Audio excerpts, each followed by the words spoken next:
कि ग्रामीण इलाके आज़ादी से लेकर के अब तक में आपने क्या बदलाव देखा है और क्या क्या नजर आया है? देखिए, बदलाव तो स्वाभाविक है। अगर 75 साल हो गए आजादी के तो बदलाव तो निश्चित तौर पर आपको दिखेगा। आज से 60-70 साल पहले बहुत ऐसे इलाके रहे होंगे जहां सड़क नहीं थी, बिजली नहीं थी। उन क्षेत्रों में सुधार आपको दिखेगा। लेकिन ज्यादा महत्वपूर्ण बात यह है कि 75 साल के बाद भी देश आजाद हुआ तो देश के सारे राज्य आजाद हुए। तमिलनाडु भी आजाद हुआ, बिहार भी आजाद हुआ।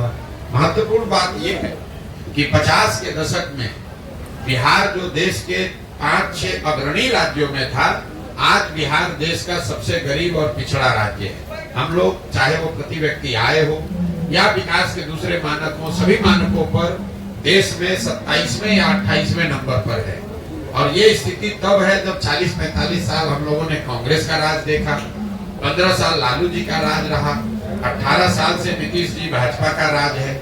दिल्ली में आपने कांग्रेस यूपीए की सरकार देखी, अभी 10 साल से मोदी जी की भी सरकार देख रहे हैं। तो पदयात्रा के दौरान हम लोग पहली बात ये कहते हैं कि बिहार में ये ज्यादातर समय हम लोग इस पर बिताते हैं कि बिहार को किसने खराब किया, किसको हम लोग वोट दें, कौन सुधारेगा।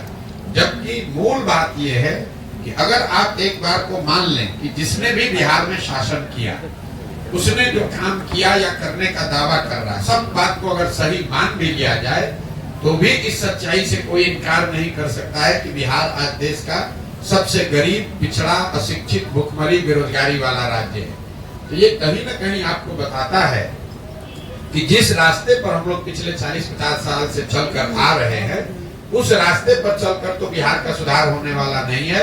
चाहे आप लालू जी को जिता दीजिए, नीतीश को जिताइए, मोदी को जिताइए, प्रशांत किशोर को जिता दीजिए, जब तक समाज के स्तर पर जिनकी जिंदगी, जिनके बच्चों की जिंदगी सबसे ज्यादा प्रभावित है, जब तक उनके स्तर पर सुधार नहीं होगा, जब तक उनकी सोच में परिवर्तन नहीं आएगा, तब तक बिहार में आमूलचूल परिवर्तन नहीं आ सकता है। इसी सोच को आत्मसात करके इस पूरी योजना को मैंने बनाया है कि 2 साल लगे, 4 साल लगे, 5 साल लगे, सबसे पहले बिहार में जाकर लोगों को समझाया जाए, उनको तैयार किया जाए। जब उनके बात समझ में आएगी तभी कोई बड़ा परिवर्तन आप देख पाएंगे। देश भर के बड़े बड़े राजनीतिज्ञ, अभी मैं देख रहा हूँ कि बीजेपी में बिल्कुल कहीं न कहीं मलाई मारने के लिए चले जा रहे हैं। ऐसे में आप कितना अच्छा महसूस करेंगे, कितना रिलैक्स भी करेंगे सरकार में आ जाते हैं तो? नहीं, सवाल क्या है आपका हम समझ नहीं पाए। भाई, जो राजनीति करता है वो तो हवा का रुख जिधर होता है, ज्यादातर लोग हवा के रुख के साथ चलने वाले ही होते हैं। हवा के रुख के विपरीत या धारा के विपरीत चलने वाले लोगों की संख्या तो हमेशा कम रहेगी।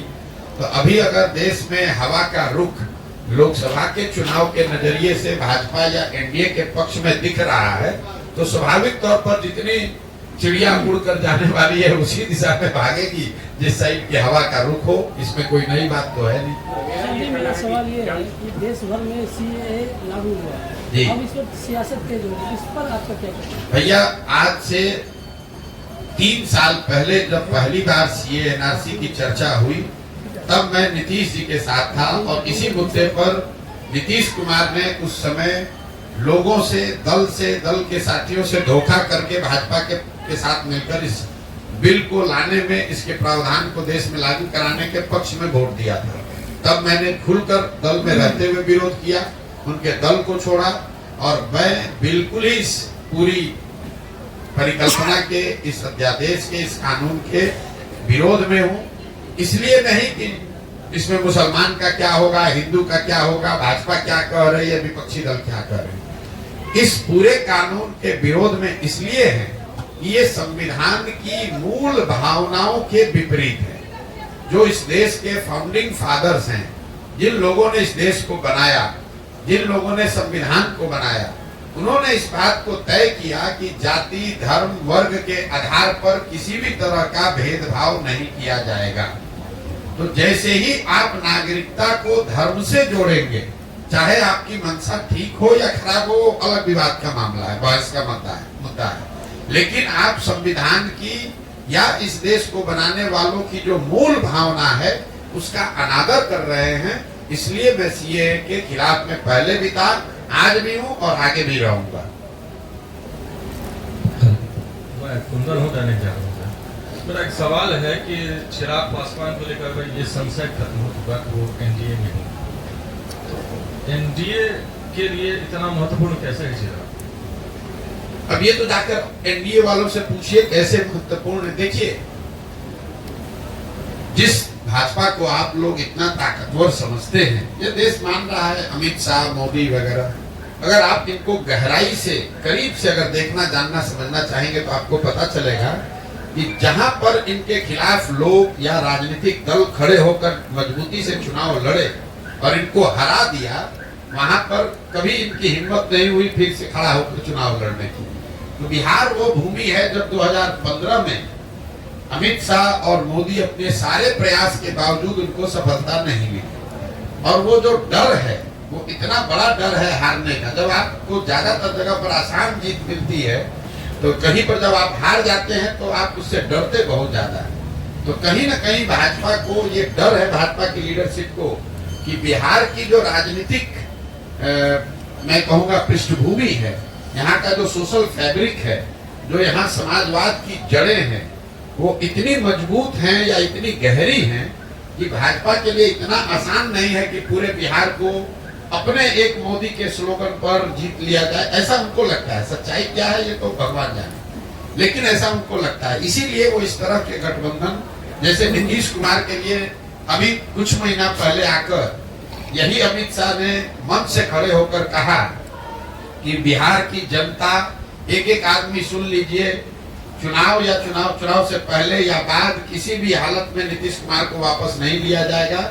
इनके लिए भाजपा के दरवाजे हमेशा के लिए बंद। वही अमित शाह जो इतनी बड़ी बड़ी बात बोलते हैं, ये लोग दावा करते हैं हम 400 सीट जीतेंगे। नीतीश कुमार जैसा आदमी जो कि बिहार में रहने वाला साधारण राजनीतिक समझ रखने वाला आदमी भी जानता है कि नीतीश कुमार के राजनीतिक वजूद बिहार में अब कोई बहुत मजबूत नहीं है।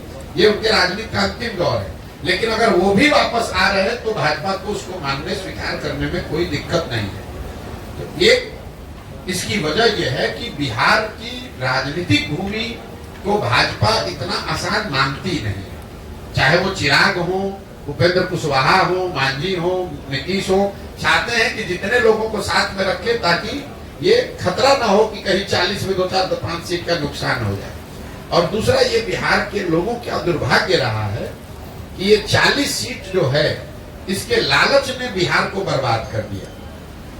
विश्व के स्तर पर अफ्रीका के बारे में एक बात कही जाती है कि अफ्रीका के जिन देशों में बहुत ज्यादा खनिज है, वहां पर सबसे ज्यादा गरीबी है। उसको मिनरल कर्स कहा जाता है, क्योंकि वहां इतना खनिज है कि उसी को लूटने के लिए, उससे कमाने के लिए दुनिया भर के लोग जाकर वहां लूटपाट मचाते हैं। उसी तरह बिहार की हालत है।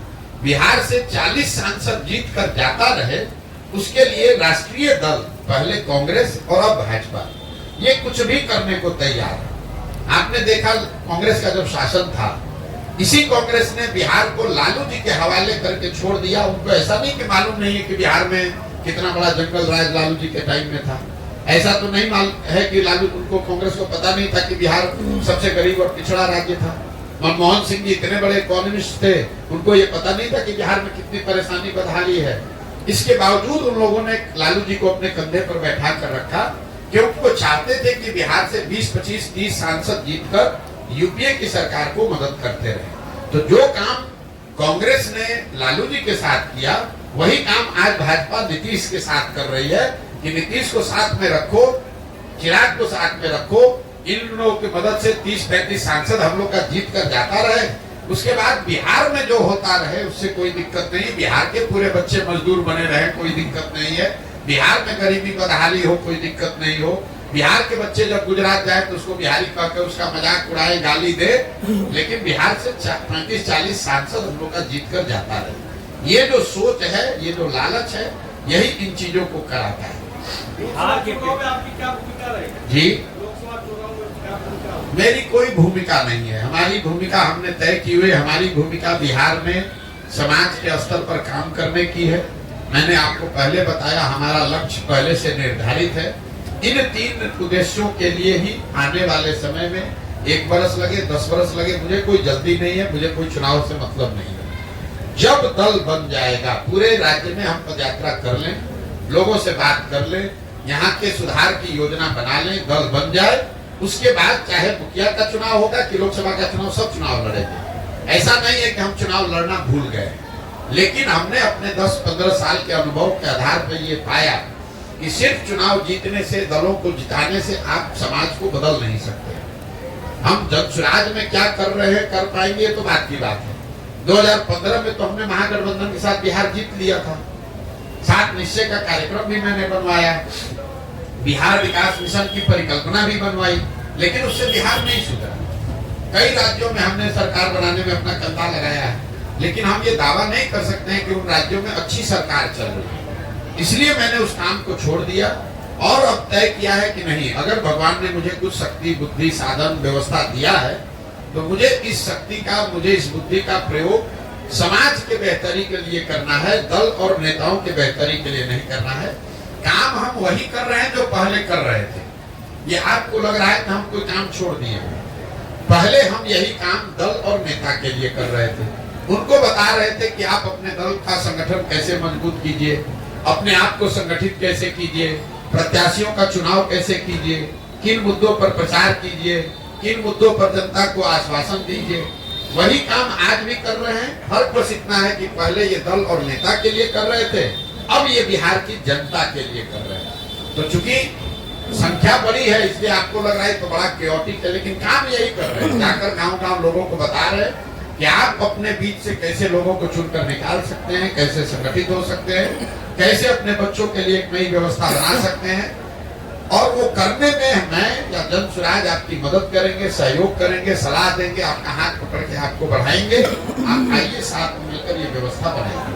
75% जो आरक्षण नीतीश जी के द्वारा दिया गया, इस आरक्षण को आप किस नजरिए से देखते हैं, इससे क्या लाभ? देखिए, ऐसा है, आरक्षण को लेकर इस देश में को बनाने वाले लोगों ने संविधान में एक व्यवस्था बनाई।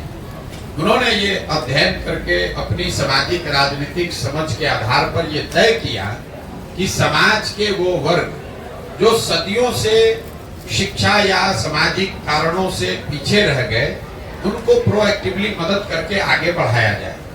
उसमें एक समय सीमा भी तय की गई कि कितने वर्ष तक ये आरक्षण रहेगा, लेकिन उसमें ये भी तय किया गया कि ये मानकर ये किया गया कि उतने दिन में वो जो समाज के पिछड़े वर्ग है वो सामान्य वर्ग के बराबर हो जाएंगे।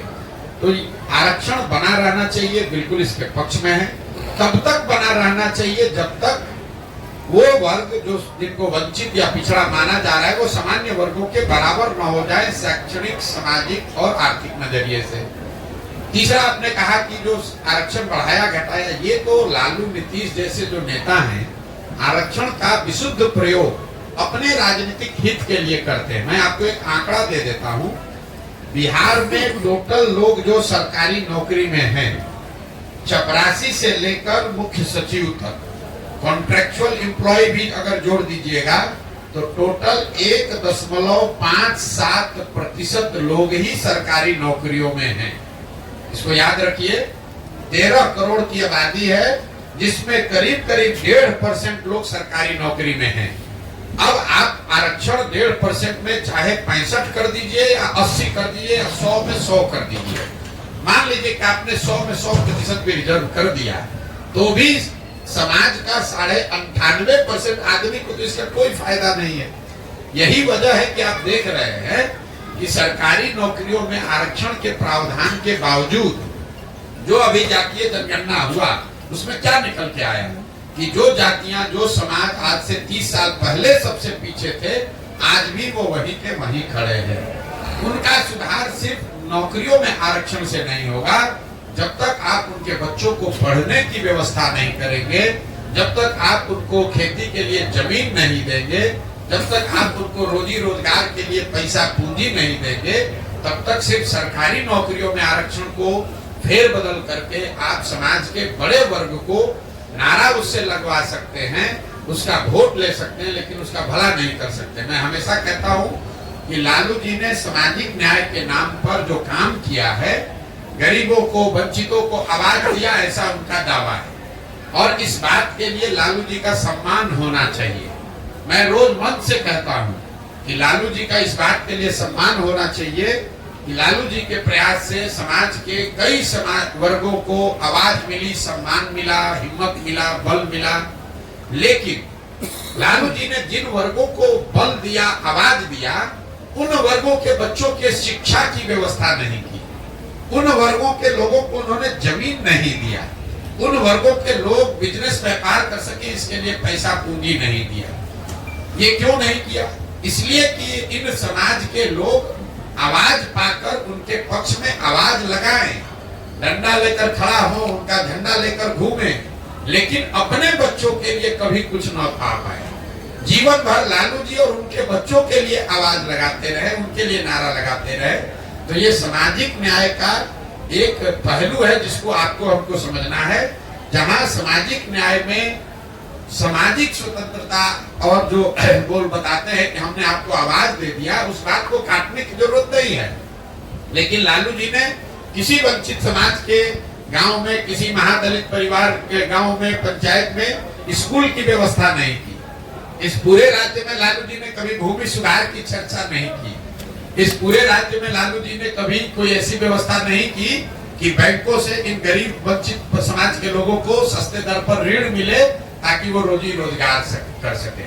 इसके दो ही वजह हो सकते हैं, या तो लालू जी की इसकी समझ नहीं थी, या फिर लालू जी की राजनीतिक चातुर्यता इतनी है कि इन समाज को आवाज तो दो, लेकिन इनको पढ़ाई मत दो, इनको शिक्षा मत, इनको जमीन मत दो, इनको रोजगार मत दो, ताकि ये जीवन भर भीड़ बनकर मेरा और मेरे बच्चों का झंडा लेकर घूमते रहे, हम राजा बने रहे और ये सब हमारा जय जयकार करने वाली जनता बनी रहे।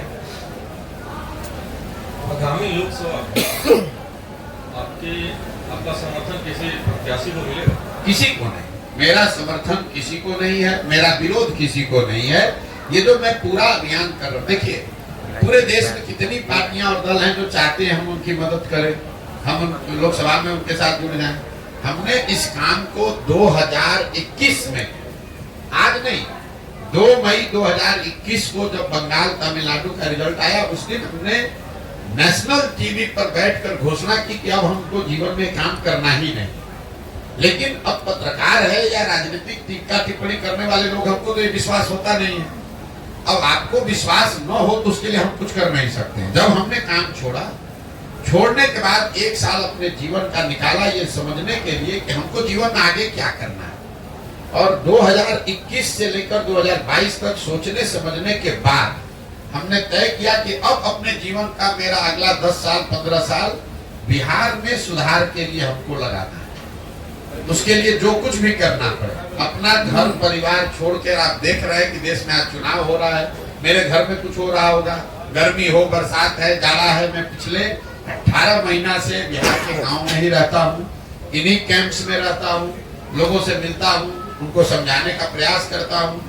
उसमें सफलता मिले न मिले वो बात का बात है, आप उससे सहमत हो सकते हैं, नहीं सहमत हो सकते हैं, लेकिन मैं ये काम पिछले 2 वर्ष से कर रहा हूँ, इस बात से कोई इनकार नहीं कर सकता है। तो मैं हमेशा कहता हूँ कि अगर आप हमारी बात, हमारी कहे हुए बात पर भरोसा मत कीजिए, मेरे कथनी पर मत जाइए, तो मेरे करनी को देखिए, जो मैं कर रहा हूँ उसको देखिए, जांचिए, परखिए, ठीक लगे तो जुड़िए, और न ठीक लगे तो जैसे जीवन चल रहा है चलाइए, हमें कोई दिक्कत नहीं है। जो आपसे प्रभावित हैं, जो मतदाता आपसे प्रभावित हैं, वैसे लोग कहाँ वोट करेंगे? जो हमसे प्रभावित है, जो इस सोच से प्रभावित है, वो उन लोगों को वोट करेगा जो समाज में इस बार खड़े होंगे और बेहतर उनकी नजर में होंगे। अब आप ये कह सकते कोई बेहतर ना हो तो क्या करे, भाई उसके लिए नोटा का प्रोविजन है, जाके नोटा दबाओ।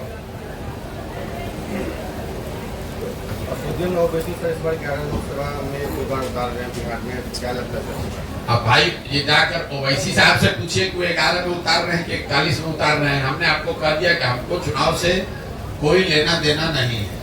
हमने जिन उद्देश्यों को लेकर इस अभियान को शुरू किया है, एक चुनाव आए, 10 चुनाव आए, कोई लालच आए, कोई बीच में स्थिति आए, हम इससे हटने वाले नहीं है। बिहार की जनता को जो आश्वासन देकर ये अभियान शुरू किया है कि जब तक पूरा बिहार पैदल न चल लें, जब तक गांव-गांव जाकर लोगों से मिल ना लें, समझ ना लें, उनकी मदद से नया दल न बना लें, तब तक कोई भी राजनीतिक गतिविधि में हमारी कोई भूमिका है नहीं। ये बिहार के लोगों को तय करना है कि वो किसको वोट देना चाहते हैं, किसको नहीं देना चाहते हैं। किया है। सर आज जो है नीतीश कुमार का मंत्रिमंडल का विस्तार हो रहा है, क्या लगता है आगामी लोकसभा चुनाव के बाद उनका गठबंधन बना रहेगा या दोबारा? भाई नीतीश कुमार को खुद ही नहीं पता है कि वो कहाँ खड़े हैं और कहाँ 10 दिन के बाद खड़े रहेंगे। पिछले 7 महीना से जब आप लोग उनको प्रधानमंत्री का उम्मीदवार बना रहे थे, इंडिया का संयोजक बना रहे थे, तब भी मैं कह रहा था कि नीतीश कुमार भागने वाले हैं कि वो खिड़की खोल के बैठे हुए भाजपा में भागेंगे, अगर नहीं भागेंगे तो इनको 5 सीट नहीं मिलेगा। जैसे पता चला लोकसभा नजदीक आया, डर के मारे आदमी भागा फिर भाजपा में। अब भाजपा की मदद से जीत जाएंगे कुछ सीट, जीतने के बाद फिर बादशाह बनने लगेंगे कि अब हमसे ज्यादा पॉपुलर कोई नेता नहीं है। सच्चाई ये है कि नीतीश कुमार की राजनीतिक पारी का अंत हो गया है, ये अंतिम दौर चल रहा है। जब तक कुर्सी पर हैं 1 महीना 2 महीना साल भर, अगले चुनाव तक हाथ पांव मार लें, समीकरण बना लें। अगला लोग जब विधानसभा का चुनाव होगा तो चाहे वो भाजपा के साथ लड़े कि महागठबंधन के साथ लड़े कि अकेले लड़ जाए, नीतीश कुमार के दल जदयू को ये घोषणा अभी कर देते हैं। लोकसभा के बारे में कहे थे तो भागे डर के मारे, अभी घोषणा कर देते हैं जदयू को 20 सीट नहीं आएगा, चाहे भाजपा के साथ लड़ लें, चाहे मोदी जी आके उनका प्रचार कर दें। और भाजपा वालों को भी चुनौती दे रहे हैं, अगर इनको दम है, अगर भाजपा के नेतृत्व को दम है तो घोषित करे कि नीतीश कुमार अगला मुख्यमंत्री होगा और चुनाव लड़ के दिखा दी विधानसभा में। इनको भी अपनी औकात दिख जाएगी इस बार कि नीतीश कुमार को अपने कंधा पर बैठा के कितना दिन ये लोग बिहार की जनता की आंख में धूल झोंकेंगे। पिछले ही बार बिहार की जनता ने 42 को उतार दिया था, इस बार इतना नीचे कर देगा कि भाजपा चाहेगी भी तो कुछ नहीं कर सकती है। और मैं फिर से रिपीट कर दे रहा हूँ, किसी भी फॉर्मेशन में नीतीश कुमार लड़े, इनको 20 सीट नहीं आएगा विधानसभा में। भाजपा के साथ लड़े तो, जब फिर से भाग के आरजेडी के साथ लड़े तो, अकेले लड़े तो। और दूसरी बात ये कह देते हैं कि भाजपा को दम नहीं है, भाजपा को दम नहीं है कि ये घोषित कर दे कि अगला चुनाव नीतीश कुमार के चेहरे पर विधानसभा का लड़ा जाएगा। अगर ये घोषित कर देंगे तो उनके समर्थन में हम खड़ा हो जाएंगे, नहीं कर सकता। उनको भी मालूम है कि नीतीश कुमार का नाम अगर घोषित किया तो बिहार का जनता सिरे से साफ कर देगा। नीतीश को तो साफ करेगा, उनको भी कर देगा। इस जिले के बाद जो है अगला जिला कौन सा होगा? और इस जिला के बाद 16 तारीख को अभी तक के कार्यक्रम के हिसाब से मधेपुरा जाएंगे, मधेपुरा के बाद सुपौल, सुपौल से अररिया, किशनगंज, पूर्णिया, उसके बाद कटिहार। और अपना जो है राजनीतिक दल कब तक बन सकता है? फिर वही बात, अरे भाई जब पदयात्रा पूरा हो जाएगा तो दल बन जाएगा। इस पदयात्रा का किलोमीटर और दिन निश्चित नहीं है, इसके उद्देश्य निश्चित है, इसका लक्ष्य निश्चित है। वो लक्ष्य को पूरा करने में कभी 20 दिन लगता है। मान लीजिए हम सोच कर आए कि सहरसा में एक काम को 20 दिन में कर लेंगे, लेकिन अगर 24 दिन भी लगेगा तो हमारे लिए ये जरूरी है कि वो काम हो, बजाय इसके कि 20 दिन में जल्दी से पूरा करके मधेपुरा पहुंच जाए। हमारे लिए पदयात्रा कोई किलोमीटर पूरा करने का रिले रेस नहीं है, मैराथन नहीं है। नहीं तो हम देखिए कितने बड़े बेवकूफ है, 18 महीना से चल रहे हैं, अभी आधे बिहार चलता है। यहाँ का नेता लोग 1 महीना में पूरा बिहार का दौरा कर लेता है। राहुल जी 6 महीने में पूरा देश चल दिए, बीच में छुट्टी भी लेते हैं लोग, अमेरिका भी जाते हैं, घर भी जाते हैं। हम घर भी नहीं जाते हैं, कहीं छुट्टी भी नहीं लिए, फिर भी 18 महीने हो गए, अभी आधा बिहार ही कर पाए। इसलिए कि हमारा काम करने का तरीका दूसरा है, हम उनके जितना होशियार नहीं है। अभी तेजस्वी यादव आए, उन्होंने 7 दिन में पूरा बिहार कर दिया। उससे पहले आपने देखा नीतीश कुमार ने 1 महीने में पूरे बिहार का समाधान कर दिया। राहुल जी ने 6 महीने में पूरा देश सुधार दिया। तो भाई हमें उतनी क्षमता नहीं है, हम धीरे चलने वाले कछुआ है, हम धीरे धीरे ही चलेंगे। और हमको अभी पूरा बिहार करने में 1-1.5 साल और लग सकता है। हमको कोई घबराहट नहीं है, 2 बरस लगे, 4 बरस लगे, करना यही है, संकल्पित होकर आए हैं। जब तक बिहार को सुधारने के लिए ये व्यवस्था न बना ले तब तक पीछे हटने वाले नहीं है। दुनिया में कोई प्राथमिकता नहीं है, हमारे लिए एक ही प्राथमिकता है, आने वाले कुछ वर्षों में बिहार को सुधारने की व्यवस्था बनाई जाएगी। बहुत बहुत धन्यवाद। सर एक युवाओं के